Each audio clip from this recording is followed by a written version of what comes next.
When you have joy at home, when you have joy inside, it don't matter much what's going on out here. Impatience is another word, is another faith killer. Impatience. I've got to know who I am. The first thing that I have to know is that I am a unique demonstration and representation of the chief architect and creator of the universe. Need motivation? Watch a top 10 with Believe Nation. Top 10, I got a top 10. Got my motivation high for my top 10. Gotta learn from the wise women and men.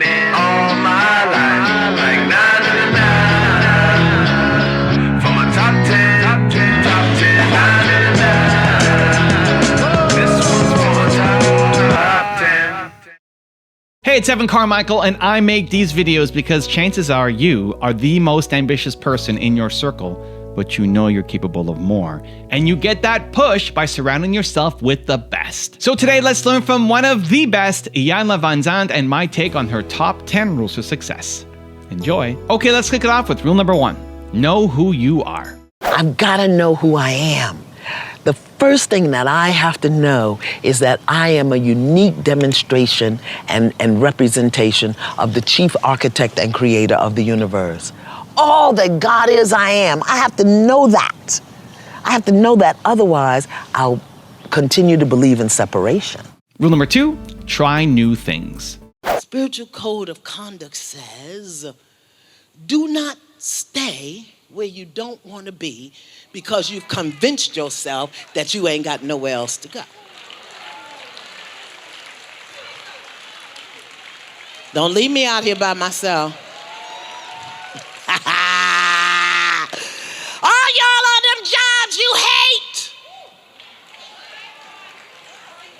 On a job you hate. Hate it so much you can't even be grateful that it's feeding you. Hate it so much you can't even be grateful that because of it you got a roof over your head. Somebody talk to me.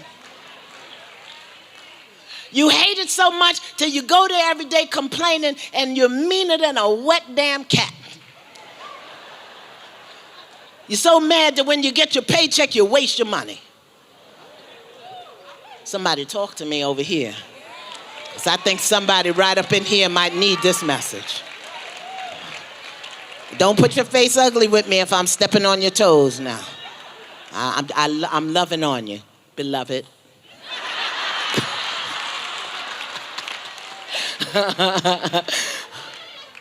Yeah. Don't stay where you don't want to be.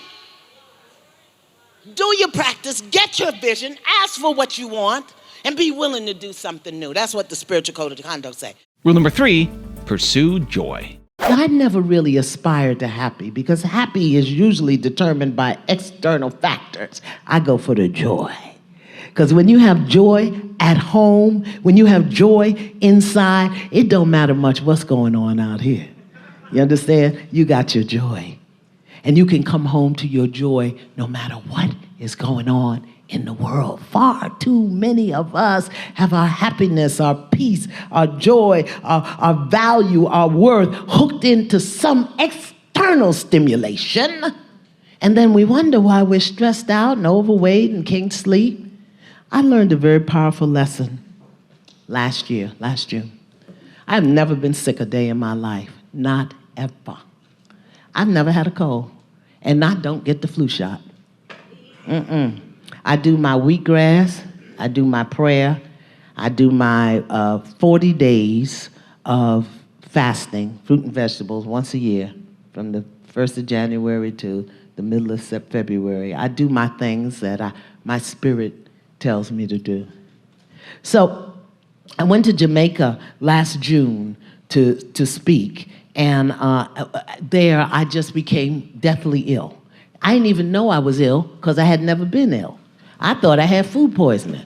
So I would go and vomit and come back, try to speak to the people and go throw up some more. And then I said, well, the people is waiting. I'm 20 minutes late. Oh, Lord, bring the bucket and put it on the stage. So busy living up to the external. Didn't take time to check with the internal. So I got the bucket on the stage in case I have an accident. Like somebody would really pay to come see that. Do you think about what we think about sometimes? Anyway, so I'm there on the stage, deathly, deathly ill. And finally I said to the people, just like I told you all about my lipstick on my shirt, I said, I got to confess something. I'm here telling y'all how to take care of yourself, and I am sick as a dog. I tell you what, I'm going home.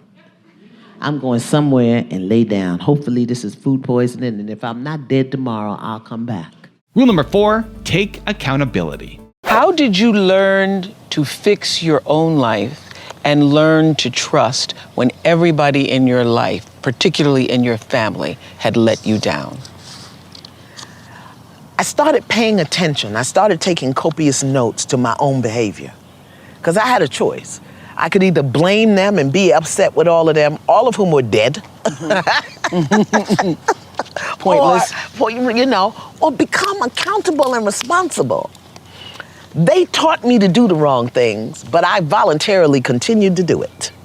If I'm continuing to do the things that they taught me, and my spirit is saying, that ain't right. That's not right. You know better. You know Don't do better. that. You know better. So I had to start paying close attention to what I was doing based on what I had been taught. Also, if you want to have more self-confidence and self-belief, I've designed a special free training to help you get it, where every day for the next 254 days, I will send you a link to an unlisted video to your email to every day shift your confidence and self-belief forward. The science says it can take up to 254 days of consecutive action to make a habit stick. And I want you to get the habit of self-confidence and self-belief. The link to join absolutely for free is in the description below. We need to stop whining about what isn't happening. So it's not selfish to put yourself first. No, it's self-full. It's self-full. It's self-full to be first, to be as good as possible to you, to take care of you. But if you don't love what you're doing, run for your life. Rule number 5, think differently. We don't have control of our minds. We're hypnotized, anesthetized, and desensitized. So get over it. I want us to start thinking about what we think about consciously. And I give you a promise, a process to eliminate the things you're thinking about that you don't want to think about no more. Give us a little taste. Like somebody, you still mad because Boo-Boo left you back in 56. 1956? 1956. That's a long time to hold on to something. Yeah, but you know how many of us... oh, Lord. Come on.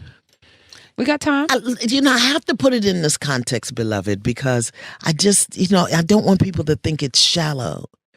Your great-great-grandmother, that's great-great. I'm a great. But just in my time, a great-great-grandmother didn't get to choose all the time the man she wanted because she was the masses woman.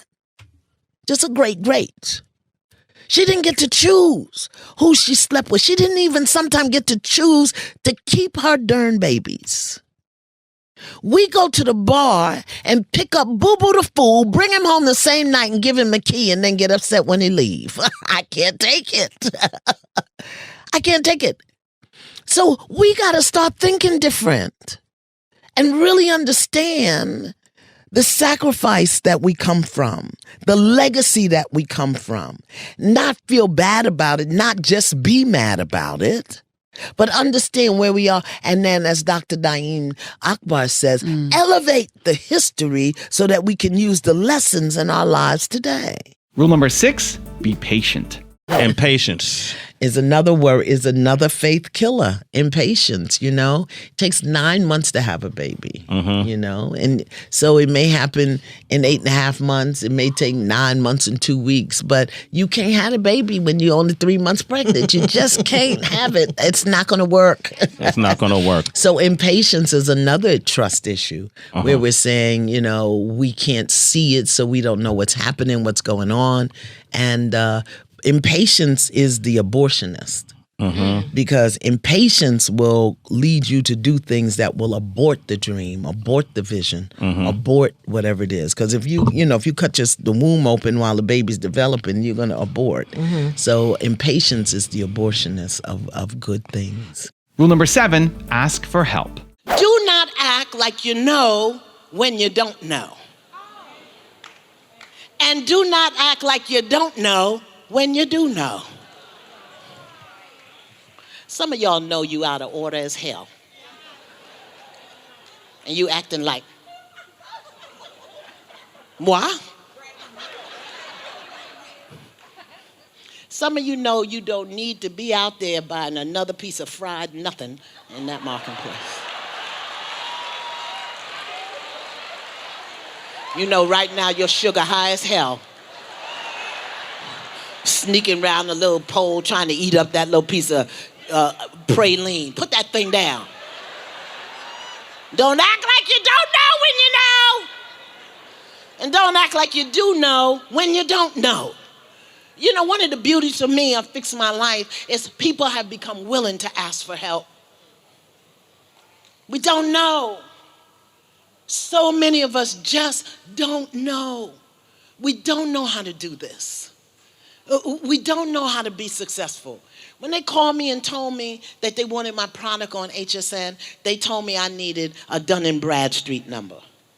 I almost peed on myself. What the hell? The Dun and Hootie Wah? That's something the white people do. I don't know nothing about that. I read about that in the one Wall Street Journal that I read 15 years ago. But when you are growing and living beyond the places that are familiar, you got to be willing to do stuff that scares you. And that's when you're going to have to rely on your connection to something bigger, greater, and grander than you. Ask for help.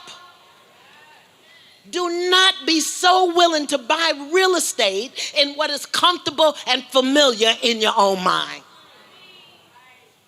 As much as I've done and grown and healed, there's still things that I need to learn. And if I need to learn it, we all need to learn it. Because we're all just one. Don't act like you know when you don't know.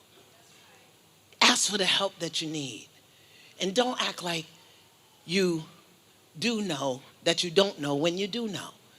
Because you're convincing yourself that you can't be trusted. Trust what you know. You knew when you met Boo Boo.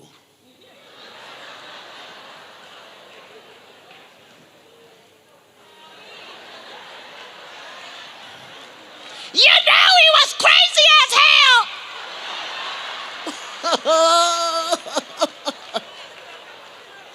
You saw the crazy right round the edge. And you said, but he cute. Don't excuse crazy. You just should have crossed the street. I told you that 23 years ago. When you see crazy coming, cross the street. Rule number 8, learn to trust others. Why do we have to learn to trust others? Because everybody is a representation of God. How can I not trust? See, here's the thing. Human beings are crazy as hell. They live messy lives. But they give you an opportunity to grow something bigger and better in you, even if that something is a no. Even if it's that a no. something is a no. Even if it's a no. Yeah, no, you're not going to do that. Mm-hmm. No, we're not going to do that. Yeah. No, we're not going to have that.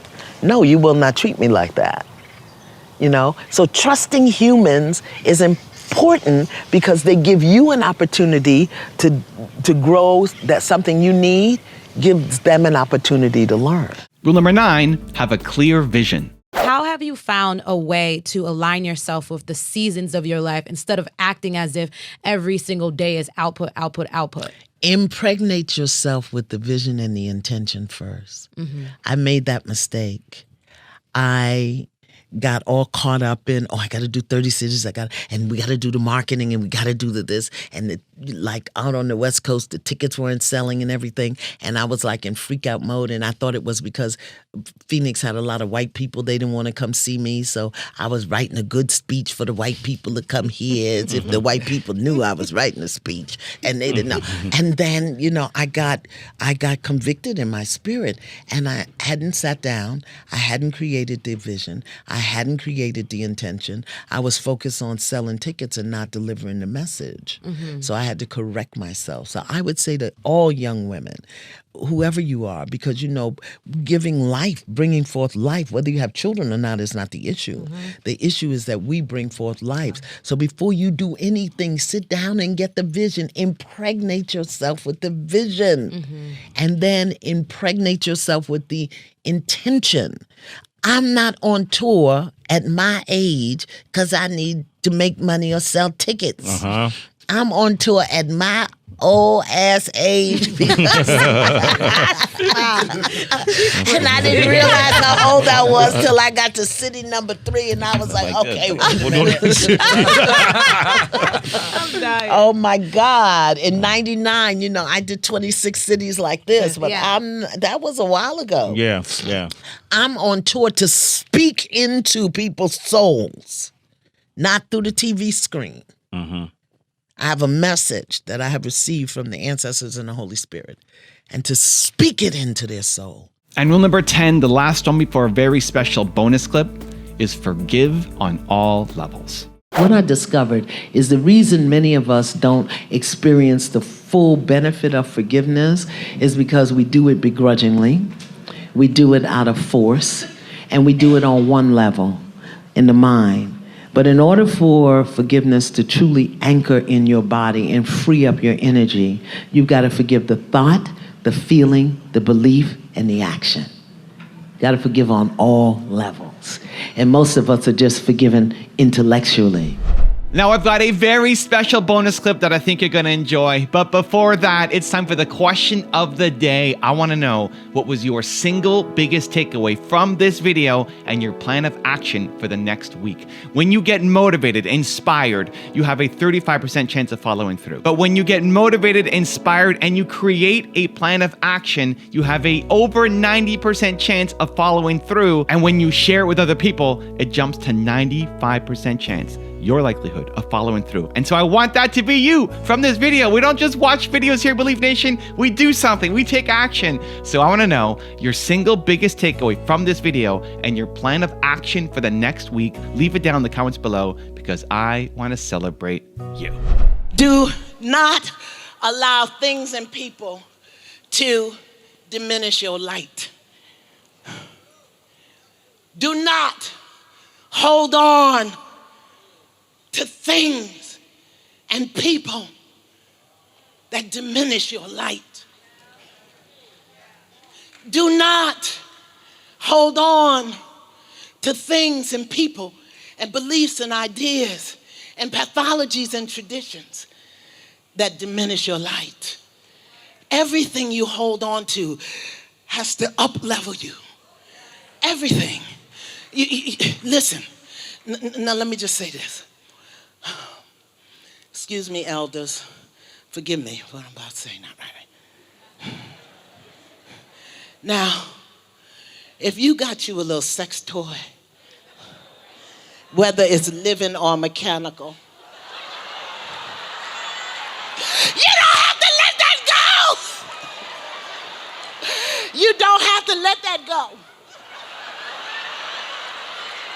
Because it's going to upload your wattage.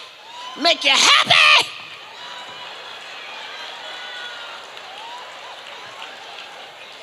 Long as it don't belong to nobody else. Do not share sex toys with other people.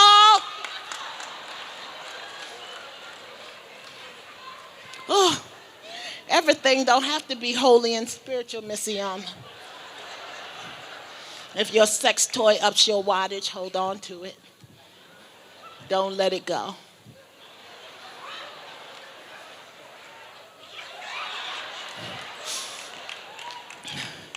I ain't talking about that.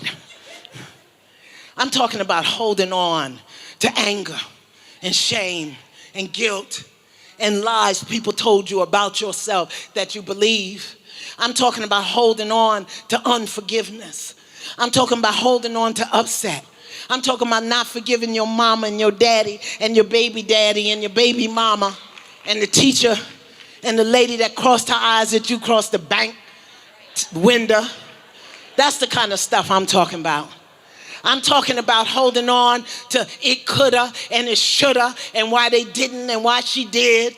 I'm talking about holding on to that kind of stuff. And sometimes you don't even know that you're holding on to it. It's in your energy. It's in your subconscious mind. It's in places that you can't even get to. That's why you gotta pray. That's why you gotta call in the light. That's why you gotta call in the energy. That's why you have to have a relationship with something bigger, greater, and grander than you. I'm talking about holding on to the lies we have been taught about ourselves and a system in a country that continues to diminish, deny, and throw away our genius unless it is beneficial to them. Y'all better get clear up in here.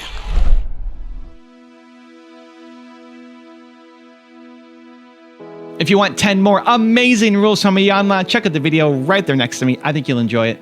Continue to believe, and I'll see you there. Knuckle down. Had I really given in to the restrictions and limitations placed on me, I wouldn't be who I am today.